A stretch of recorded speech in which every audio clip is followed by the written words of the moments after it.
There are vast expanses of the mind about which we know next to nothing. From the depths of the subconscious come visions, intuition, paranormal happenings, phenomena that science is just beginning to recognize and explain. It was a very magical experience. After I had gone through the tunnel of sand that I buried down into, I immediately went came over the horizon was a huge dragon, and this made me a little wary, and it came towards me. Running in a forest, and the forest was beautiful. It had very high trees, and something was running after me. It was not a person or anything, it was just a feeling of something chasing after me. These students haven't taken drugs. Instead, it's a research experiment into altered states of mind, and these intriguing experiences can happen to us all.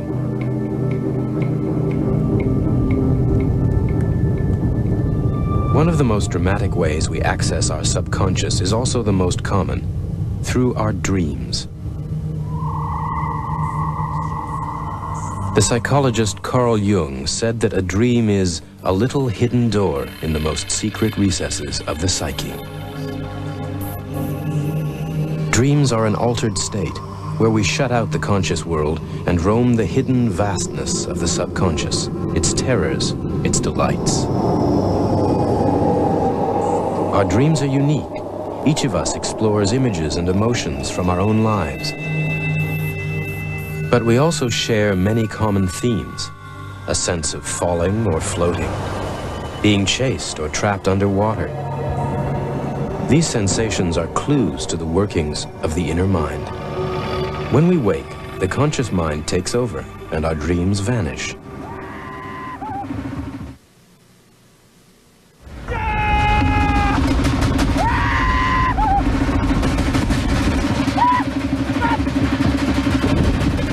But there are other ways to alter consciousness. We don't have to be asleep. We can learn to focus the mind, enabling superhuman feats. The ancients knew this.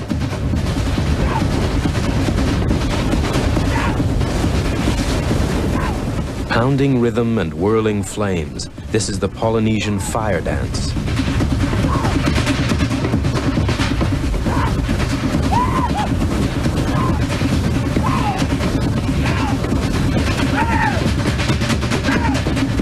The drums drive the ritual and focus concentration. A force they call mana is coming, spirit power to transcend the laws of nature.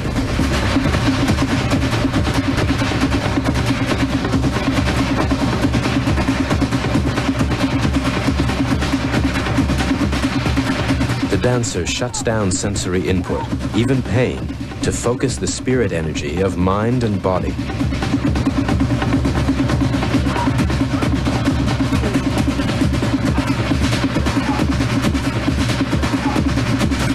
It's an ancient demonstration of heightened consciousness, a display that endows the dancer with power and influence over others.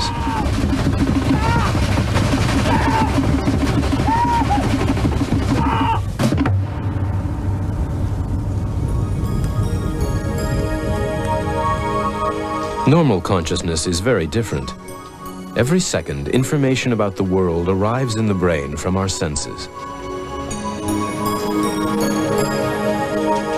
The mind interprets it and builds a model, selecting what we need to be conscious of to function in the world around us. Of course, our brains make predictive models about the world all the time. They usually serve us well. But because they're predictions, they can be completely wrong. Look at this image of a face.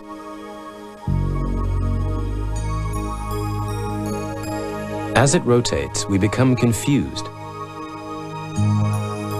until we realize it's an illusion. The brain is fooled because its model for faces says they usually protrude forwards.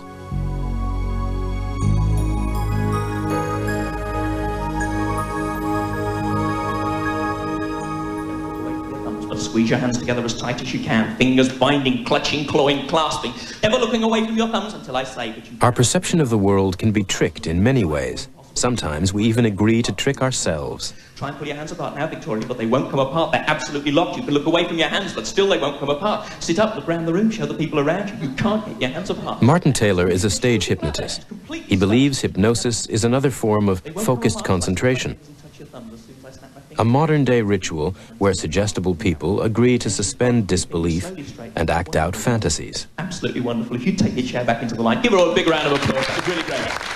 Fantasies suggested by the hypnotist. You know it's you doing it. You know you're doing it because you want to do it. What you don't understand is why you want to do it. Martin picks good subjects who can shut down their usual rational faculty and do what they are told. Come on. The music builds loud and well. They're all doing it now. Fabulous. Sit back down. They're doing really well. Give them a little bit of applause and encouragement. That's great. That's really great. He suggests a new model for their minds to use, and they do as he says. More and more in time with the music. This kind of hypnotism wouldn't work if the subjects didn't want to play along. That's great. This mind game is just for entertainment. But there's a serious side to hypnotism. The deep hypnotic trance can open the doors of the inner mind, allowing the subconscious world to emerge.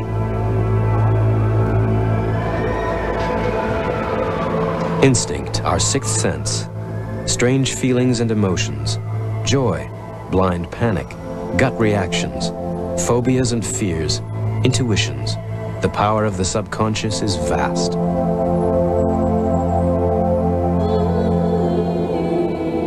In the hands of a professional, hypnosis can be used to trawl these murky depths. In your inner mind. Helen Kennedy is a hypnotherapist. She's using a technique called hypnotic regression, leading the patient back in time to remember childhood, infancy, and even further. Tessa is being led back to her own death in a former lifetime. It's hurting. Just work through it. Just allowing your inner mind to work through this block. What's hurting, Tessa? In my back. Deeper and deeper relax. Deep. What dark Pandora's box is this? Is this evidence for reincarnation? Or is the hypnotist just leading her along, planting the suggestion of a previous life so the patient's mind fills in the details? What I want you to do, Tessa, is what I want you to do is to understand that you can work through this. It's hurting me. Regression therapy is controversial. It's been blamed for false memories. Still, many experts believe the technique is a useful one, a way to reach into the depths of the subconscious. You have experienced the death of that lifetime. A realm filled with memories and feelings whose origins we can't always know. Free. Free.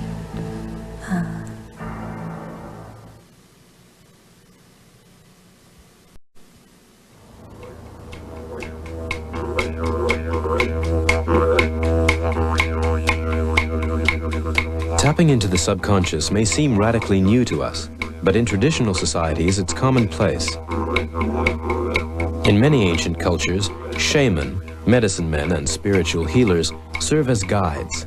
They use music, dance, and rhythm to help alter their states of mind.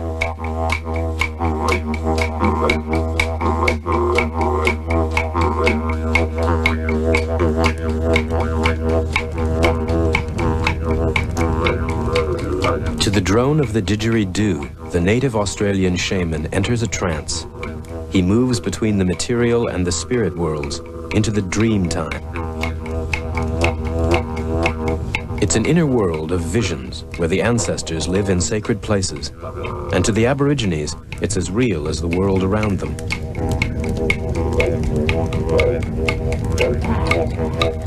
The shaman will draw wisdom and healing power from the ancestral spirit shadows in the depths of the subconscious mind.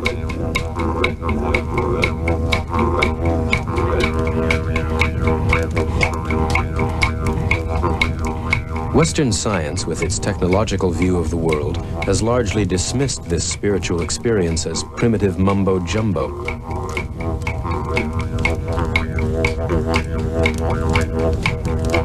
But recently there's been a revival of interest in the practices of ancient cultures. Now modern science is starting to take note. Okay, in a moment I'm going to ask you to put the earphones on. And here at the University of Sussex in England, psychologist Dr. Brian Bates conducts an experiment. He knows that drums have a special role in unlocking the subconscious mind.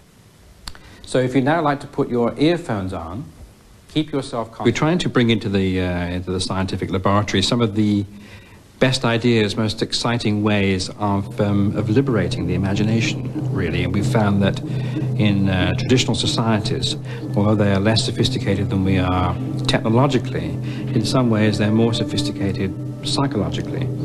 So one of the techniques that they use for driving the imagination and for generating powerful images in their rituals is with the use of rhythmic drumming. A drum beat is highly resonant, containing many different sound frequencies. These sounds enter the brain along different nerve pathways, so drums affect much larger areas of the brain than sounds of a single frequency.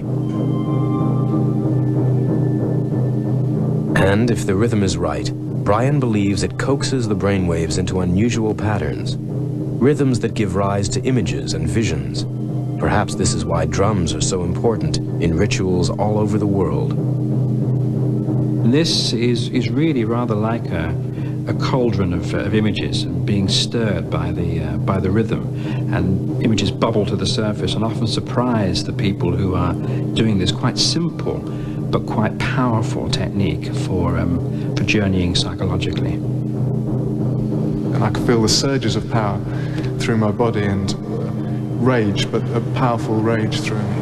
And it was just a wonderful feeling going through this landscape that seemed to be so much underneath me and so a mystical landscape. And then I fell down back into the sand, and the lizard creatures had also gone back into the sand, and we buried through into the tunnel in the sand and went back into the sea. When we compare the journeys that people have, they have many idiosyncratic characteristics, but they also share quite deep images. And so we think that the drum beat, because of the way it reverberates in the brain, helps people to get at deep images which don't normally play a part in our everyday life, but which are shared amongst all people of one culture and probably all people of the world.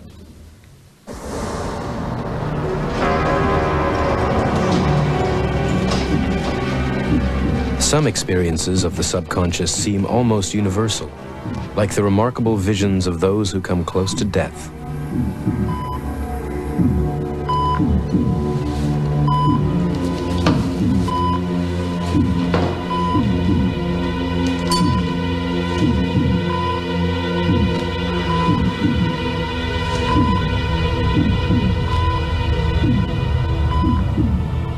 Many say they float along a tunnel towards a bright light. There's a singing in the ears or a rushing sound. Some interpret this as a passage to heaven, a communion with God. There's a great sense of warmth and happiness. So good, many feel reluctant to come back to the gray world of reality. Science says the near-death experience occurs when the brain is deprived of oxygen. It takes a few minutes to die. Even after the heart has stopped, the deep brain is still working.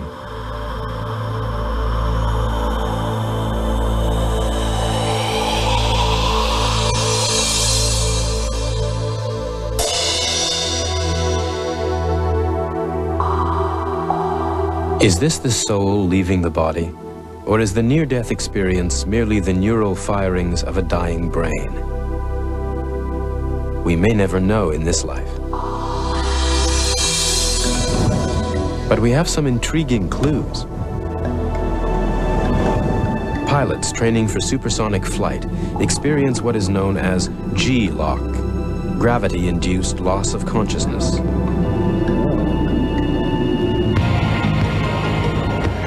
Fighter pilots are subjected to rapid acceleration. Modern jet fighters can fly up to twice the speed of sound. But if the pilot maneuvers too suddenly, the intense gravitational force can stop the blood reaching the extremities of the brain, causing blackouts. But the deep brain goes on working, triggering unusual visions. Pilots report radiant bright lights and rich colors, beautiful surroundings, euphoria floating, and loved ones appearing to greet them. Many of these images are reported in near-death experiences, so similar the cause could be the same. No departing soul, just oxygen deprivation, the brain shutting down.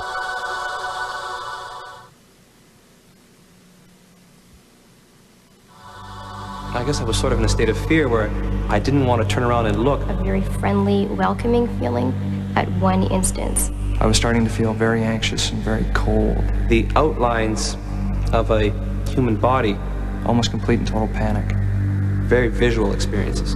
One of the first ones. Here at Laurentian University in Sudbury, Ontario, a team is investigating certain common perceptions of the inner mind. So we'll be taking a baseline recording first. Right now, they're looking at the electromagnetic brain patterns seen in people having the near-death experience. The research is led by Dr. Michael Persinger.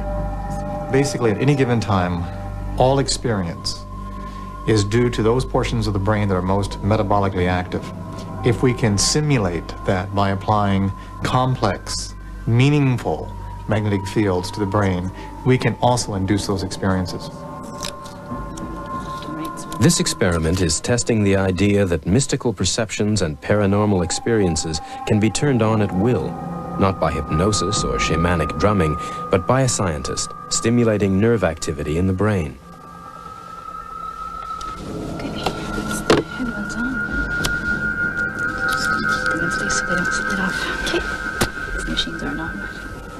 The volunteer sits blindfolded in a soundproof chamber. This sensory deprivation allows the mind to focus on electromagnetic patterns transmitted across the brain through this modified crash helmet.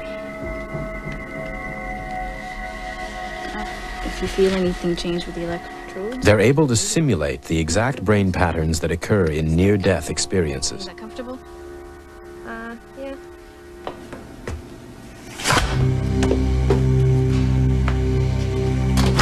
Dr. Persinger hopes the research will benefit psychotherapy.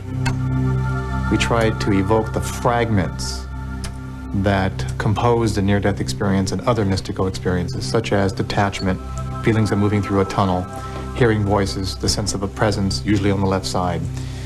Our major thrust is ultimately to apply this to dealing with things such as psychological depression.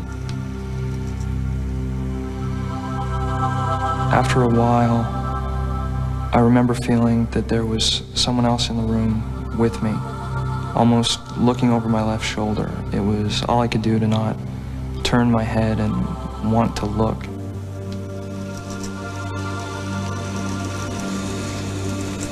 If you stimulate the deep portions of the temporal lobe, so you can get very, very vivid imagery, and the emotional commitment or the emotional sensation that something is profound, real, cosmically real, and personally significant. It's a male voice, but it's like really, really far away. As if you can just sort of like catch a tone. You can't really hear. You can tell that it's someone talking. You can distinguish that, but you can't make out any kind of words or anything like that. What we've been doing recently is generating words as magnetic patterns. And even though the person isn't hearing it through their ears, their brain is interpreting it. So they're actually having fragments of experiences as if they're hearing it, when in actual fact it cannot be. These experiences are so strong, they're utterly real for the person who has them. They can be as profound as a religious conversion, yet we can generate them with a machine. These mind games are beginning to shed their secrets. The scientist becomes the shaman. But where are the limits? What else can people be made to believe?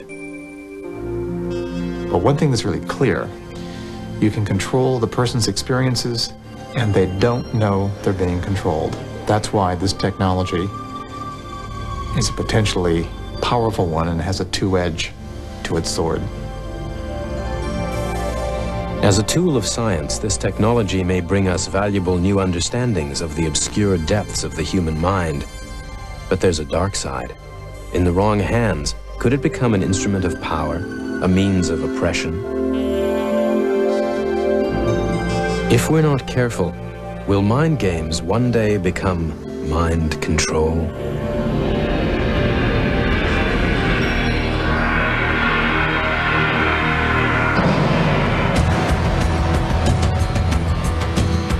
Next on TLC, how many ways could there be to send the dearly departed to the great beyond? Science Frontiers is deadly serious. Then, it's a peek into the secret life of the telephone.